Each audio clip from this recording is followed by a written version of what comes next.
Tin đồn về việc Cảnh Điềm và Phùng Thiệu Phong kết hôn chớp nhoáng đã tiết lộ sự thật. Hậu quả lãng mạn của cuối tháng 8 vẫn còn vương vấn thì một tin chấn động bất ngờ bùng nổ trong giới giải trí vào đầu tháng 9. Sáng ngày 4, một tin tức gây sốc lan truyền như cháy rừng trên mạng. Phùng Thiệu Phong và Cảnh Điềm đã bí mật đăng ký kết hôn, chọn đúng ngày lễ thất tích, lễ tình nhân Trung Quốc, đầy ý nghĩa.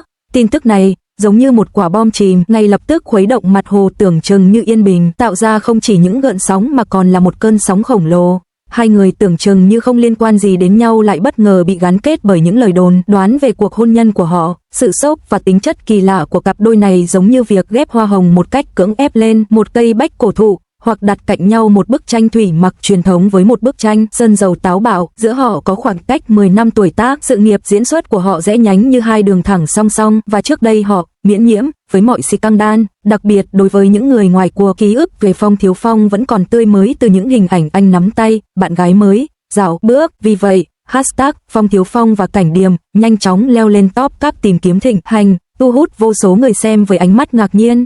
Không khí tràn ngập những lời xì xào nghi ngờ và phấn khích. Đây là sự may mắn hay chỉ là một kịch bản phi lý khác? Những người tiết lộ thông tin nói với sự chắc chắn tuyệt đối, như thể họ có thông tin nội bộ từ một người mai mối. Họ vẽ nên một bức tranh đẹp về một mối quan hệ nảy sinh từ một cuộc tụ họp bạn bè và dựa trên sở thích chung để chứng minh lời khẳng định của mình. Họ thậm chí còn đưa ra những cảnh hậu trường từ lần hợp tác trước đây của họ trong bộ phim Huyền thoại Xạ Điêu, miêu tả từng tương tác, từng ánh nhìn và thậm chí cả một nụ hôn say xỉn trong phim với tình cảm mãnh liệt, trình bày nó như bằng chứng không thể chối cãi. Cách tiếp cận ngọt ngào được dàn dựng và tuyên bố này thậm chí còn xa vời hơn cả những cặp đôi mà người hâm mộ phim cuồng nhiệt nhất tưởng tượng ra. Tuy nhiên, tin đồn này đầy dẫy sai sót và gần như xúc phạm trí tuệ, lan truyền nhanh như cháy rừng. May mắn thay, các công ty quản lý của các bên liên quan đều rất thành thạo. Lướt sóng 5 giờ, một thuật ngữ nóng trên Internet của Trung Quốc chỉ hoạt động trực tuyến nhanh chóng, và những lời phủ nhận sắc bén của họ đã ngay lập tức dập tắt tin đồn. Đặc biệt, công ty của Cảnh Điềm đã sử dụng 3 tuyên bố giả mạo, vang dội như 3 cái tát mạnh, ngay lập tức phá tan vở kịch hôn nhân lố bịch này. Phản ứng của các công ty quản lý rất nhanh chóng, chính xác và không khoan nhượng. Trong khi những người ngoài cuộc tiếc nuối vì bỏ lỡ những tin đồn mới nhất, họ không khỏi thán phục sự hiệu quả. Phía Phùng Thiệu Phong, dù chậm hơn một chút, cũng nhanh chóng làm theo với một tuyên bố khẩn cấp. Vở kịch dường như đã kết thúc đột ngột, nhưng nhìn lại tốc độ leo thang nhanh chóng của nó, điều này đặt ra một số câu hỏi. Tại sao một tin đồn rõ ràng là sai sự thật như vậy vẫn có thể thu hút sự hoài nghi của một số người? Có lẽ điều này bắt nguồn từ sự đồng cảm, sai lầm về câu chuyện cuộc đời của hai nhân vật chính. Sự nghiệp diễn xuất của Cảnh Điềm khá suôn sẻ, nhưng đời sống tình cảm của cô lại gập ghềnh, đầy khó khăn như lái xe trên đường gập ghềnh. Từ mối tình đơn phương thời sinh viên đến chuyện tình lãng mạn thể thao từng được ca ngợi nhưng cuối cùng cũng kết thúc. Cô thường vào vai những nữ chính quyết đoán và mạnh mẽ trên màn ảnh, nhưng sâu thẳm trong lòng, dường như cô vẫn khao khát tình yêu. Mặt khác, Phùng Thiệu Phong với kinh nghiệm sống chín chắn và lịch sử tình cảm phong phú, sở hữu sức hút cá nhân như ngọc được thời gian mài dũa, thu hút nhiều mỹ nhân thuộc nhiều tầng lớp khác nhau. Vì vậy, trong trí tưởng tượng của một số người, một người khao khát sự ấm áp, người kia trưởng thành và bao dung, giống như một tờ báo đầy những câu chuyện gặp một tờ giấy trắng. Sự giao thoa của họ dường như tạo nên một sự căng thẳng kịch tính, hợp lý. Tuy nhiên, sự hợp lý trong tưởng tượng không có nghĩa là được phép lan truyền tin đồn. Theo nhiều dấu hiệu trước đây, Phùng Thiệu Phong đã có bạn gái ổn định ngoài ngành giải trí và mối quan hệ của họ đang dần phát triển. Do đó, vở kịch hôn nhân đầy sóng gió này bắt đầu bằng một bức ảnh, phần còn lại đều là bịa đặt. Không chỉ là sự quấy rối bất ngờ đối với hai bên liên quan mà còn là một hành vi xúc phạm nghiêm trọng. Vụ việc này không chỉ làm tổn hại danh tiếng của người phụ nữ một cách bất công mà còn có khả năng ảnh hưởng đến đời sống tình cảm thực sự của người đàn ông. Vở kịch này phản ánh rõ nét logic phi lý của một số tin đồn trên mạng, sử dụng kịch bản để ngụy trang thành hiện thực, đào bới lại tin cũ, bỏ qua logic và sự thật và chỉ tìm kiếm sự giật gân nhất thời. Sau cơn sốt thông tin trực tuyến, chỉ còn lại một mớ hỗn độn và niềm tin của công chúng liên tục bị xói mòn. Nếu hành vi này không được ngăn chặn và để mặc cho nó tự xói mòn, môi trường thông tin trong tương lai sẽ phải đối mặt với một khủng hoảng niềm tin nghiêm trọng. Khi sự thật được phơi bày, mọi người có thể đã trở nên quen với sự hoài nghi. Xây dựng một môi trường trong sạch và lành mạnh phải bắt đầu bằng không khoan nhượng đối với tin đồn. Điều này không chỉ là bảo vệ cá nhân mà còn là ngăn chặn cơn lũ mà không ai muốn thấy. 4 năm sau ly hôn, những tin đồn về Phùng Thiệu Phong vẫn tiếp tục lan truyền, trong khi vợ cũ của anh được miêu tả là người mà anh không còn muốn ở gần nữa. Trước khi đọc bài viết này, vui lòng nhấn theo dõi. Điều này không chỉ giúp bạn dễ dàng tham gia thảo luận và chia sẻ mà còn mang đến cho bạn trải nghiệm tham gia khác biệt. Cảm ơn sự ủng hộ của bạn. Bài viết do Miên Duy viết, Phùng Thiệu Phong biên tập, khả năng diễn xuất của Phùng Thiệu Phong chưa bao giờ bị nghi ngờ, nhưng anh liên tục gặp khó khăn trong chuyện tình cảm, thậm chí còn bị vướng vào những tin đồn tiêu cực, tất cả đều ảnh hưởng đến sự nghiệp và cuộc sống cá nhân của anh. Nhờ hợp tác với những tên tuổi lớn như Chang So-ngun và Shin Chae-hee trong bộ phim Mặt Trời Mọc, Phùng Thiệu Phong đã trở lại trước công chúng một thời gian ngắn. Tuy nhiên, danh tiếng của anh không tăng vọt đáng kể và sự yêu thích của khán giả vẫn ở mức thấp. Trái ngược với Phùng Thiệu Phong, sự nghiệp của vợ cũ anh, Triệu Lệ Dĩnh, đang thăng hoa.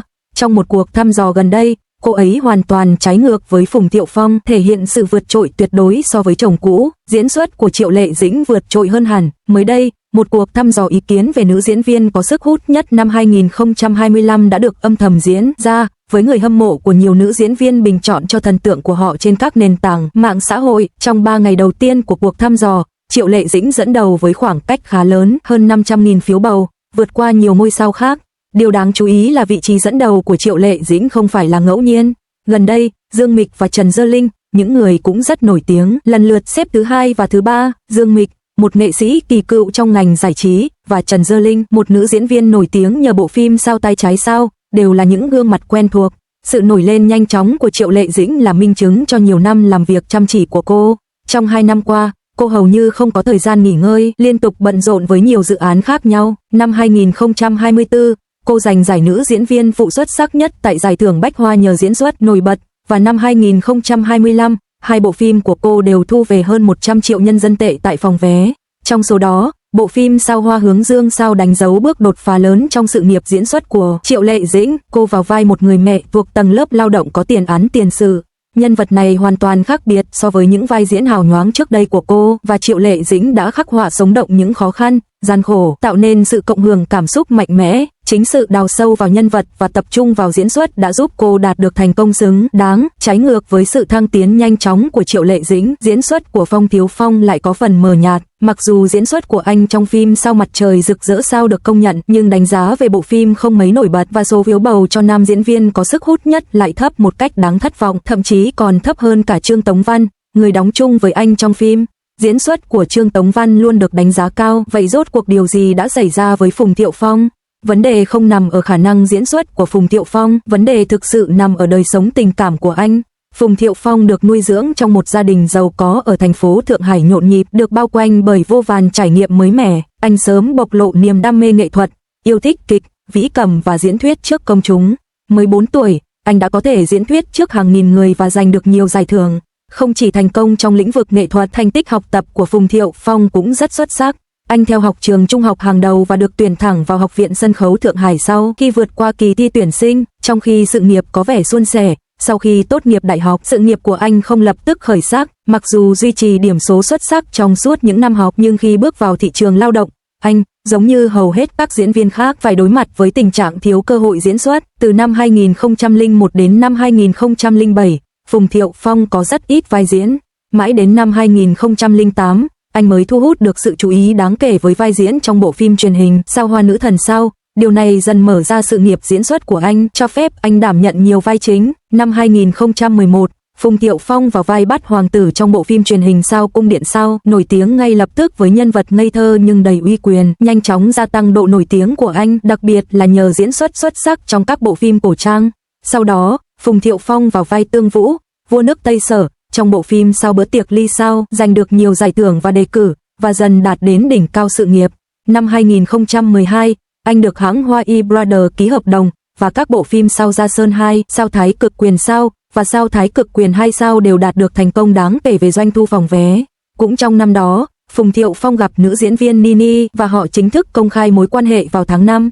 Thông báo gây chú ý của họ đã thu hút sự quan tâm và bàn tán rất nhiều. Mối quan hệ của Phùng Thiệu Phong và Nini từng là tâm điểm chú ý, và cả hai trông rất ngọt ngào. Phùng Thiệu Phong nhiều lần khen ngợi Nini trên các chương trình truyền hình, nói rằng cô ấy xinh đẹp và nấu ăn ngon. Hình ảnh của cả hai thường xuyên xuất hiện trên mạng xã hội, luôn được chú thích là một cặp đôi hoàn hảo. Tuy nhiên, hạnh phúc của họ không kéo dài. Mối quan hệ của Phùng Thiệu Phong và Nini chỉ kéo dài 3 năm, từ khi công khai vào tháng 5 năm 2012 đến khi tuyên bố chia tay vào tháng 5 năm 2015. Trong những năm tiếp theo, Phùng Thiệu Phong dần chuyển hướng sự nghiệp. Mặc dù đôi khi anh được chụp ảnh cùng các nữ diễn viên, nhưng chưa bao giờ có bằng chứng cụ thể nào về một mối quan hệ mới. Sau đó, vào năm 2018, Phùng Thiệu Phong đột nhiên tuyên bố kết hôn trên mạng xã hội, một tin tức nhanh chóng trở thành chủ đề thịnh hành và gây ra nhiều cuộc thảo luận rộng rãi. Điều đáng ngạc nhiên là, người vợ của Phùng Thiệu Phong không ai khác ngoài vợ cũ của anh, Triệu Lệ Dĩnh, cặp đôi, những người hầu như chưa từng bị chụp ảnh cùng nhau trước đây, đột nhiên tuyên bố kết hôn, khiến nhiều người hâm mộ bất ngờ, nhưng vẫn gửi lời chúc phúc. Không lâu sau khi kết hôn, Triệu Lệ Dĩnh sinh con trai cho Phong Thiệu Phong, điều này dần dần cải thiện hình ảnh của anh. Tuy nhiên, hạnh phúc hôn nhân của họ không kéo dài, chỉ sau 3 năm, mối quan hệ của họ đã kết thúc. Gần đây, Phong Thiệu Phong và Cảnh Điềm lại vướng tin đồn hẹn hò, với những lời đồn thổi về một cuộc hôn nhân chớp nhoáng, thu hút sự chú ý đáng kể. Tuy nhiên, cả Cảnh Điềm và công ty quản lý của Phong Thiệu Phong đều nhanh chóng lên tiếng, khẳng định rằng những tin đồn này hoàn toàn vô căn cứ và nhắc nhở mọi người không nên tin vào chúng. Kể từ khi ly hôn với Triệu Lệ Dĩnh đã liên tục trau dồi kỹ năng diễn xuất của mình trong một số bộ phim, trong khi Phong Thiệu Phong vẫn dậm chân tại chỗ và tiếp tục bị vây quanh bởi nhiều tin đồn khác nhau. Hy vọng rằng Phong Thiệu Phong có thể sớm tìm lại được chỗ đứng và trở lại đỉnh cao sự nghiệp.